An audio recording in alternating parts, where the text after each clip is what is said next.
Hello, welcome to Return to Self. My name's Alana, and if we haven't met before, then it's lovely to meet you. Now, today we're going to be looking at healing self-identity after coercive control. And this is part 2 of a 2-part series regarding coercive control, shame, and healing, basically. Why who you became was a survival strategy and how to begin reclaiming yourself.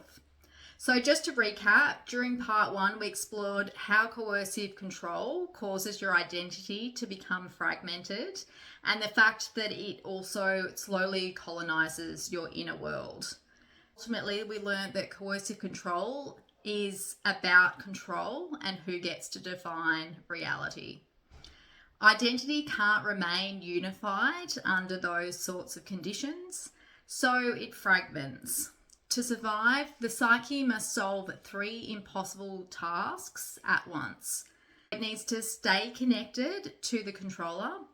It also needs to reduce the risk of punishment or retaliation, and it needs to preserve some form of sense of self.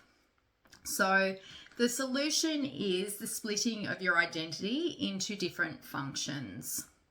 This is a psychologically adaptive mechanism. It can happen to anybody who experiences trauma. In this case, the solution is the splitting of your identity into different functions. Each fragment manages a specific survival risk. So the core identity fragments, which are created by coercive control, are the compliant self. It adapts to the controller's moods, rules, and preferences. It loses contact with its authentic wants, and it learns that safety comes from submission. There's also the monitoring or hypervigilant self that scans tone, facial expressions, and timing. It anticipates danger before it's even happened, and it lives in the future, not in the present.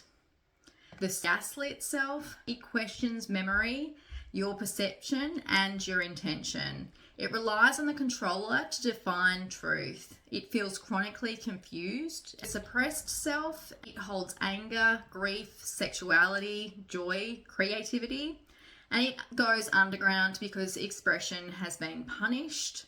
It often emerges later as anxiety, depression, or somatic symptoms. There's also the internalized controller, and that's the most damaging fragment. It continues to control internally after the external threat is gone. It uses shame, fear, and criticism in order to maintain order.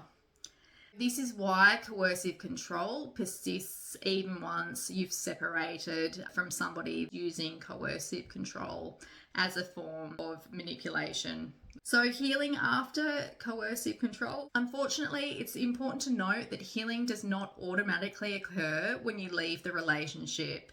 And this happens for the following reasons. 1, the internalized critic continues to live with you long after the relationship is over.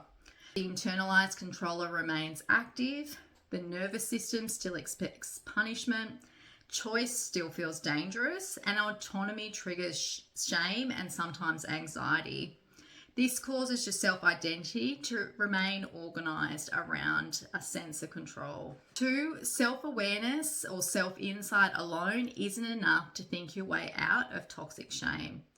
Why? Because shame lives in implicit memory. And this is a type of long-term memory which is responsible for knowing how to perform tasks, habits, and motor skills without conscious thought. So some examples of this can be driving and things like that.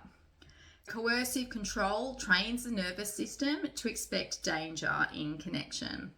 Self-compassion feels unsafe before your body is regulated. This is why survivors of coercive control often say, "I understand it wasn't my fault, but it still feels like it was." That gap is not failure, it's your body's physiology. Therefore, healing begins with restructuring your identity. So step 1 is to establish safety and to stabilize your nervous system. The foundational practices of this are grounding and orientating yourself, gentle choice making, predictability and agency or autonomy, reducing internal pressure to heal fast. The goal is not calm, it's building your capacity. So this helps to reduce internal pressure. It helps to create predictability for your nervous system. It helps to restore basic agency, and it helps to work with the nervous system. Step 2 is to name the controlling voice, separate from the core self, understand its origin and also its function too. This is not self-attack, it's actually freedom. Step 3 is reclaiming internal authority, and this is where identity begins to restructure. Practices can include rebuilding your trust in your perception, validating your internal signals, your gut signals, body signals, your emotions and things like that, and also replacing self-surveillance with self-attunement. So this basically just means becoming aware of any of those gut feelings, intuitive feelings, aware of any reactions you have when you're around certain people and things like that, and just validating those experiences rather than trying to gaslight yourself in relation to them, that they didn't exist, that you've made it up in your head and that sort of stuff. Once that starts to happen, your identity shifts from who do I need to be safe to who am I becoming now that I feel safer. Healing identity is not about returning to who you were. It's about becoming who you were never allowed to be.